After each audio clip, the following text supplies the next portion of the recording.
So when you're out there traveling, one of the most important things you can have in your toolkit is a secondary form of transportation, like a good bike.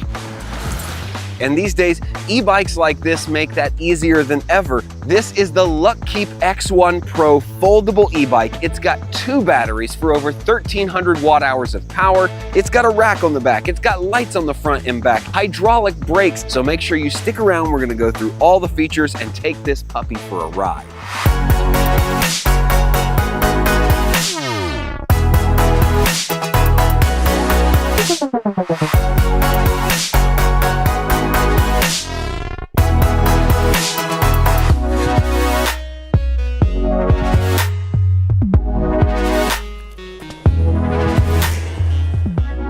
Now, as we start to take a look at this bike, there's going to be 2 different types of features. There's going to be mechanical features and there's going to be electronic features. Both are important in a modern e-bike like this. So let's start with the mechanical features. First and foremost, let's talk about this setup. We've got a really nice seat here. Not only is it nice brown and stylish, but it's got a spring hydraulic post on it. So when you're going over potholes, you got some cushy for your tushy. Like this.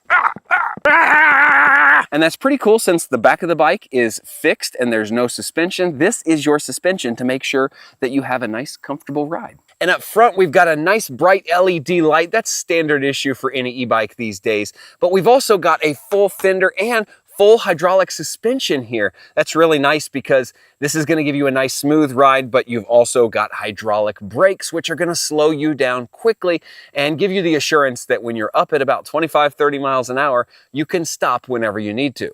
Safety first, kids. And in the front and rear, you have 20 by 4-inch fat tires. These are city style tires. They don't have off-road grip on them. And I think that gives them just a little bit more stability rolling down the road. As we're looking at the gears here, it has a pretty standard Shimano 7-speed gear set. And I believe in these e-bikes, gear sets are not as important because you're not shifting as often if you're using the pedal assists. We'll get to that in just a few minutes. The front handlebars are adjustable here just with this quick release, and then they slide up and down.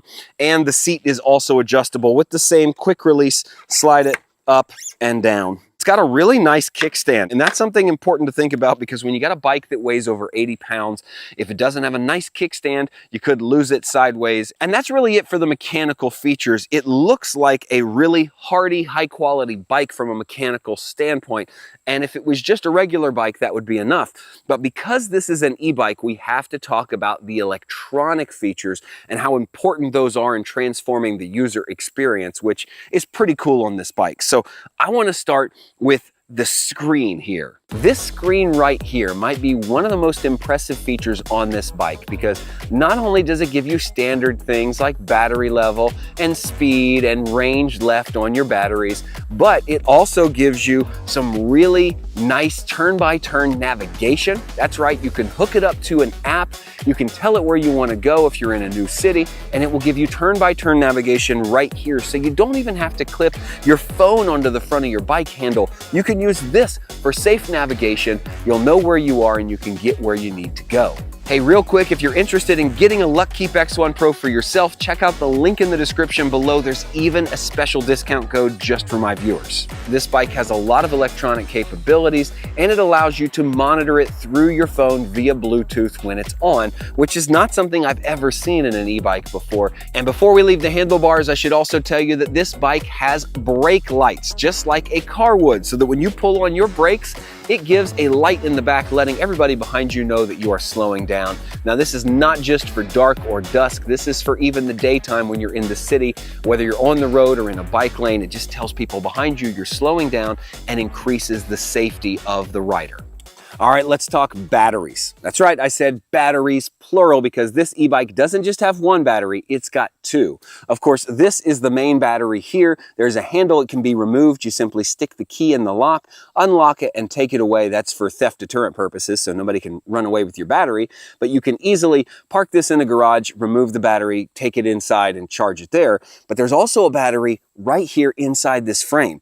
And if we unclip this, and were to open it up, you can see that this battery is built into the bike frame. Together, they have a capacity of over 1,300 watt hours. That's a lot of power, and that's why you get a range so high of 120 miles with pedal assist and up to 100 miles with just your throttle. That's a long way to go on a bike. Now let's talk about this 750 watt hub motor. It has a maximum output of 1,400 watts, but this is plenty of power for this bike. In fact, I've really never gone above pedal assist 2 to be comfortable. When you get up to pedal assist 3, 4, and 5, you don't even need to pedal. You can't really pedal fast enough to keep up with the motor. So very powerful. I can see how this would last a long time because it's putting out a lot of power and really helping you have a nice e-bike experience where you're enjoying the ride and not so much exerting yourself and putting a lot of effort into getting where you're going.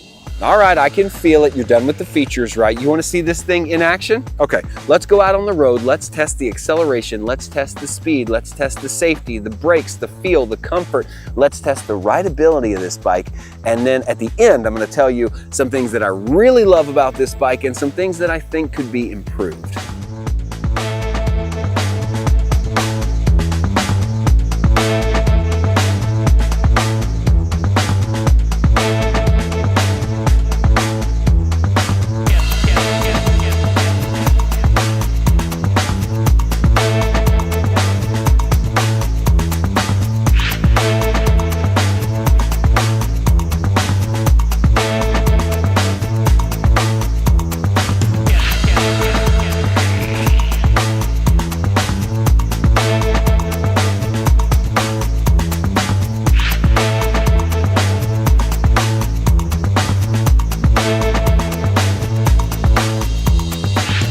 So there are two methods of acceleration you can use on the bike. There is a 1 through 5 level pedal assist. Like I said earlier, I usually use pedal assist number 2. Once you get beyond 2, it becomes really powerful. So just choose your desired level and then pedal away and the bike will help you. I've said it several times, but once you reach about 18 to 20 miles an hour, the pedal assist really takes over and you don't have to do much pedaling at all. You really don't feel it.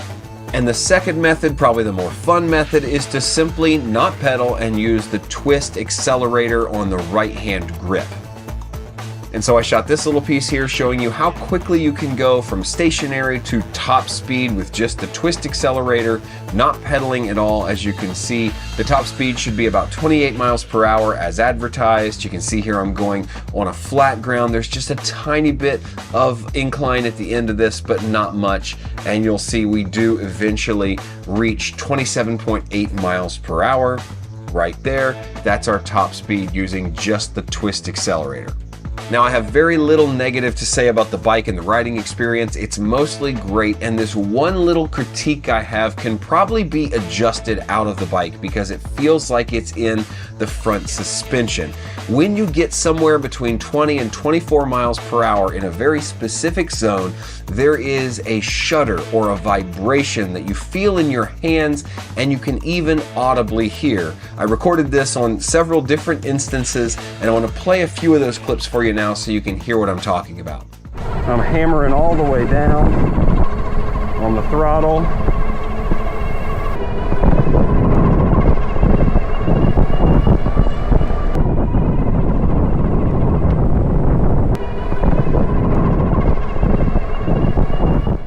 So you'll probably notice there was really smooth acceleration and everything sounded nice and quiet and smooth. Then there was a shudder or a vibration, which then went away once I got above the speed zone that was being caused in. My guess is that you can adjust the front suspension to get rid of this vibration.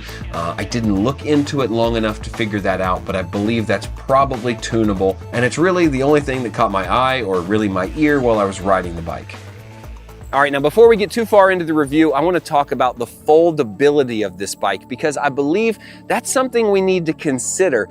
Is that a factor? Is that a feature that really makes a difference? I mentioned it up front, but this bike does weigh 81 pounds. And even though I'm pretty fit, at 81 pounds, I struggle to pick this bike above my waist and get it into the back of an SUV or even a truck bed. So I would say the best way to travel with this bike is on an e-bike rack. But It is foldable. You can put it inside an RV, in the back of an SUV if you wish. Let me show you how it folds and all the features of the foldable side of it. The first thing you can do is you can pop in these foot pegs.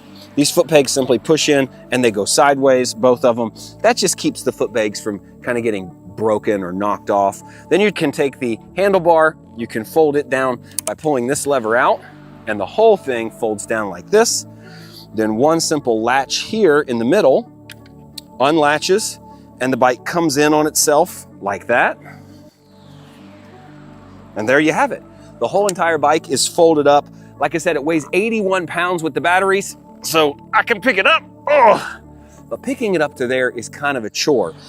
Now, it also has a little wheel on the bottom that I believe is supposed to keep the chain and the gear system off the ground, but it really doesn't. It's too short. And so that gear rests on the ground, which is not a huge deal because it has a guard around it, but something I'd like to see a little bit better design on. So when I think about the folding aspect of this bike, I think the foldability would be a great feature for those that want to fold it up and not put it in the back of a car, but rather put it in the corner of a garage or an apartment. Have it take up less floor space when they're storing it.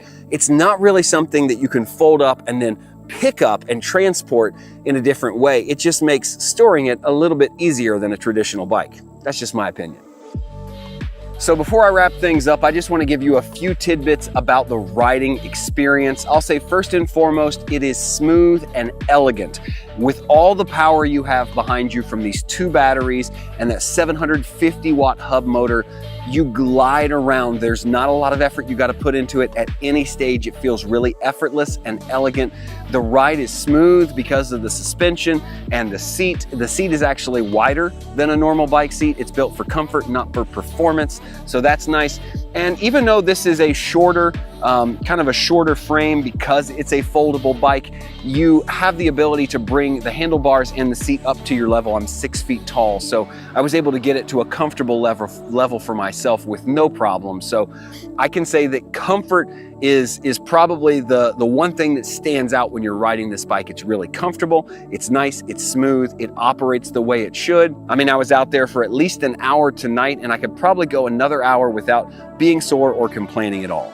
I think it's a really solid, well-made bike, but I don't think it's a bike that's gonna travel with you anywhere but on a bike rack, because even though it's foldable, with all the batteries and all the features, it's extremely heavy to take with you. Now, I've carried a bike this heavy with me around the country, but it's not a great user experience. So if that's your goal, probably something smaller. But to have around your house, to save space by folding up and putting in the corner of a garage or even the corner of your apartment, it comes with a lot of features that other bike companies are gonna make you pay for, and it's got a lot of electronic features like navigation, a robust app and Bluetooth connectivity. It's a really good option for those that want a great bike to ride around or even take on trips if they have a bike rack for e-bikes, and something that you should definitely look into. Again, if you're interested in checking one of these out for yourself, I'll leave a link in the description below.